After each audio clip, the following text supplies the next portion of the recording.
એક બ્રાહ્મણ સંસ્કૃત વિદ્યા ભણવા ગયો. તેને યાદશક્તિ બહુ નહીં, કંઈ યાદ ન રહે. કેટલાય શબ્દો ગોખે ને ભૂલી જાય.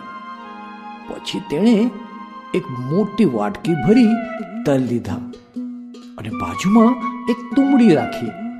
રામ રામો રામા, રામ રામો રામા એમ બોલે અને દરેક શબ્દે એક તલ તુંબડીમાં નાખે.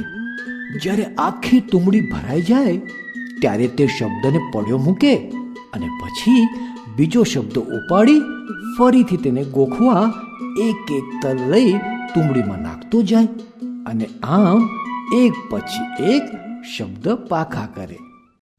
પછી તેમ કરતા કરતા તેને વાક્ય, ફકરા, પાઠ અને પછી તો આખા પુસ્તકો યાદ રહેવા લાગ્યા.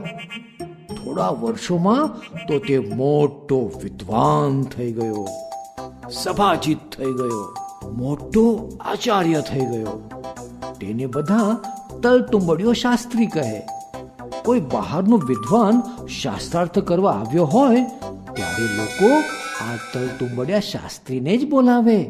લોકોને વિશ્વાસ કે આ સભા જીતી જ લેશે, માટે તેને જ બોલાવે. બાળ મિત્રો, આપણે પણ શ્રદ્ધા સહિત ભણવા બેસવું. આવડતું નથી, યાદ નથી રહેતું એમ ન કહેવું. તલતુંબડિયા શાસ્ત્રીનો દાખલો લેવો.